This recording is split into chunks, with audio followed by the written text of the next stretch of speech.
Good evening, I'm Kevin Christopher. And I'm Nancy Cox. Thank you for joining us at 6. We're following breaking news in Russell County right now, where crews are investigating an apparent drowning. Jacqueline Nye is live at Lake Cumberland with what we've been able to learn so far. Jacqueline.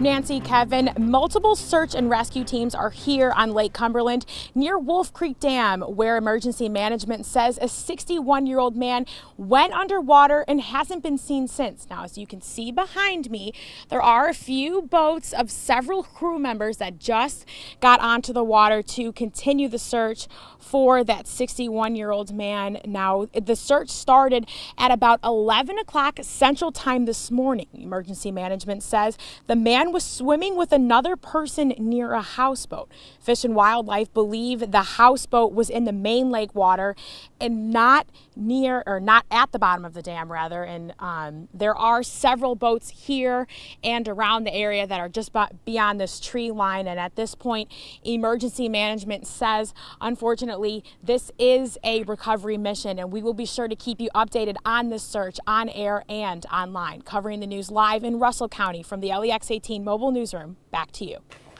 A jury heard emotional testimony today in the trial for 4 men accused in connection to the shooting death of 15-year-old Trinity Gay almost 2 years ago. Lee Searcy is following that trial, and she has more from the courthouse in the big story at 6. Prosecutors say that a stolen gun led to the chaos that left Trinity Gay dead, but they can't say for sure who exactly killed the 15-year-old. This is what happened in court today. Trinity was shot in the neck and ultimately died when 2 groups of people exchanged gunfire in the parking lot of the Cookout restaurant back in October of 2016. Today, her family, including her dad, Olympian Tyson Gay, sat through testimony about guns and shell casings found at the scene, and they watched surveillance video leading up to the shooting. But the cameras didn't show much. Chaz Taylor is charged with wanton murder because prosecutors say he fired the first shots that led to multiple gunfire between those 2 groups of people. Trinity was hit and killed in the middle of it. Chaz Taylor's son, DeMarcio, and 2 others are charged with wanton endangerment. They are Lamont Williams and Devonta Middlebrooks. All 4 deny shooting anyone. A witness recalled being with Trinity during the shooting. Morgan Gaines says she could not tell who was shooting, that a lot was going on. I remember Trinity getting in the back seat and like screaming, "I'm shot, I've been shot," or something like that. Could you tell that she had been shot? Well, I was looking forward, and then I eventually looked back, and she was like holding her chest. So a long day of testimony today. It all resumes in the morning at 8:30. Covering the news in Lexington from the LEX 18 mobile newsroom, back to you. A man wanted in connection with a shooting death in July in downtown Lexington pleaded not guilty in court today. 32-year-old Jermaine Yates turned himself in yesterday. Police say Yates shot and killed 31-year-old Carrie Kenny on July 1st. Kenny was found dead inside a car on Short Street. Police say they believe the men were involved in a drug transaction before that shooting. Yates is charged with murder, and he's due back in court for a preliminary hearing on the 17th. This will be dominating the weather headlines, the news headlines for the rest of the week. Hurricane Michael. It is a powerful storm going through the Gulf of Mexico, strengthening rapidly. You see the well-developed eye. You see the blowup of thunderstorms going on around that center of circulation. It's now a Category 3 storm. Winds are 120 miles an hour, gusting to 150. The pressure is dropping rapidly, another sign of intensification. 295 miles south of Panama City, moving at a pretty good clip northbound. So on arrival time tomorrow afternoon or early evening. Hurricane Center forecast has it at 125 later on tonight. By tomorrow, as it's approaching the coast, still at 125. There is some new computer modeling that has it stronger than that, somewhere between Panama City and Destin for the landfall, and then finally dying over the coastal areas of Piedmont areas of Georgia and South Carolina. Here's our future track, again coming in close to Panama City. Again, you see the well-defined circulation of the storm, and then it works its way inland, becomes a heavy rainmaker, but the bulk of its rains should remain away from us. But regardless, this is a huge storm. We'll talk more about it, and our big change is coming in just a couple of minutes. All right, Bill, we'll see you then. A Corbin family is among those evacuating from Hurricane Michael's path. The Hamptons were vacationing in Panama City Beach, Florida, until they found out their condo was in a mandatory evacuation zone. LEX 18's Tiffany Jackson has more. This time of year, the sands of Panama City Beach are usually packed with tourists for fall break. But this morning, Jane Hampton said it was a ghost town. Oh, it was rough. It's rough. I just went out and looked at the ocean a while ago, and it's really rough. They've got it closed. The beach is closed here. Jane and her family were staying in an evacuation zone as Hurricane Michael inched closer and closer to the shore. They were going to leave last night, but it would have taken them more than an hour just to get out of the city. Last night, every gas station had a line all the way around it. You just had to get in line. The one we stopped at was closing at 7 o'clock last night. Wouldn't open up till 4 o'clock Wednesday, they said. This morning they took off, but they didn't head north. Instead, they drove west for Gulf Shores, Alabama. We can handle a little rain and thunderstorms because we can outlet mall shop and maybe, swim in the pool, hopefully. But we didn't want to entirely give up on our vacation because, this is our 1 week at the beach. And they're still not giving up on Panama City Beach either. Jane says they plan to be back by Thursday night. I have a dolphin tour scheduled for Friday. Covering Hurricane Michael, Tiffany Jackson, LEX 18 News.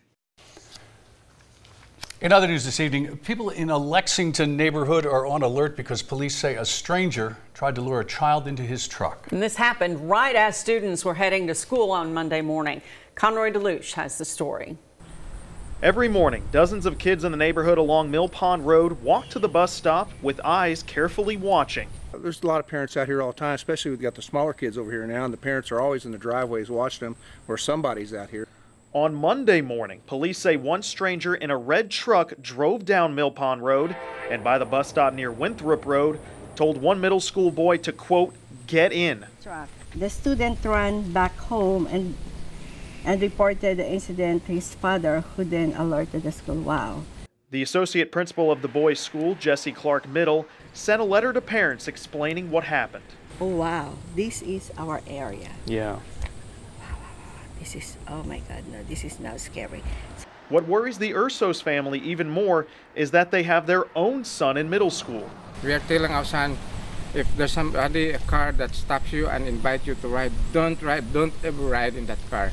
In the letter sent to parents, the associate principal reminds students to make sure they never walk alone to and from the bus stop or school, to be aware of strangers and surroundings, and to run to a safe place if danger finds them.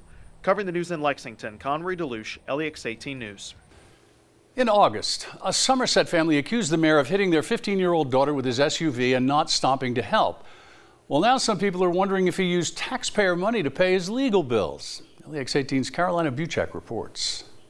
I've got an issue, Mayor, that we've been emailing back and forth. Monday night's city council meeting in Somerset quickly turned tense. I think you agree that it's probably not the best policy. That's Councilman John Adams, and in this exchange, he's asking the mayor whether he spent $1,500 of city money to pay for his legal bills. The issue here is, should taxpayer dollars be used to defend the mayor for intentional conduct? This goes back to August of this year, when Mayor Eddie Girdler was accused by a local family of hitting a 15-year-old with his SUV and not stopping to help. In this situation, the mayor was cited only for leaving the scene of an accident and not rendering aid. Well, city records now show a $1,500 payment was made to the lawyer representing the mayor. And Adams wants to know if the city paid the mayor's personal legal bills. Mayor emailed me back and kind of vaguely talked about it, but it wasn't real clear. So I brought it up last night. But the mayor wouldn't answer. Again, you're misconstruing that, but I don't have any other comments about that. LEX 18 stopped by the mayor's office today, but he was not in, and our request for an interview was not answered. Adams says it's important to figure this out because it brings up this question. Should taxpayers pay for officials' legal fees? If I get a DUI, you're going to pay to represent me in a DUI? Covering the news in Pulaski County, Carolina Buchek, LEX 18 News. Surveillance video from what happened in that August incident shows a girl crossing the street on her bike, but it's hard to tell what impact, if any, there was. Mayor Girdler denies that was a hit and run. The small town of Owingsville is getting ready for a big event this Friday. LEX 18's Michael Burke spent the day in Bath County to see how they're getting ready for a visit from former Vice President Joe Biden. Owingsville is getting ready for what will be a historic Friday afternoon in these parts. Very exciting, very exciting. Naturally, the mayor here shares in that excitement. I don't remember since I was a little boy anybody that from this level of government visiting Owingsville. Former Vice President Joe Biden is coming to speak in this small town to help Amy McGrath try and win what's widely considered to be a big seat in Washington, D.C. So that she can represent every person in this district, whether they live in Lexington, Frankfort, Richmond, or here in Owingsville. Where they're cleaning the streets while the mayor and his police chief are working overtime on a security detail, the likes of which they've never before had to plan. We're concerned not just for the safety of our visitors, but also the safety of our home folks too, just to make sure that everybody gets through this event and it's a fun time and a safe time. Because in this town, it's once in a lifetime. For the whole town, yes, yes. For the whole county, yes. And for a mayor who attended school just across the street from his office. Even if it is a part of a political campaign, it's nice to have someone of that stature to come through our town. The motorcade hits this town Friday morning. Covering the news in Bath County, Michael Burke, LEX 18 News. Back with more news after this.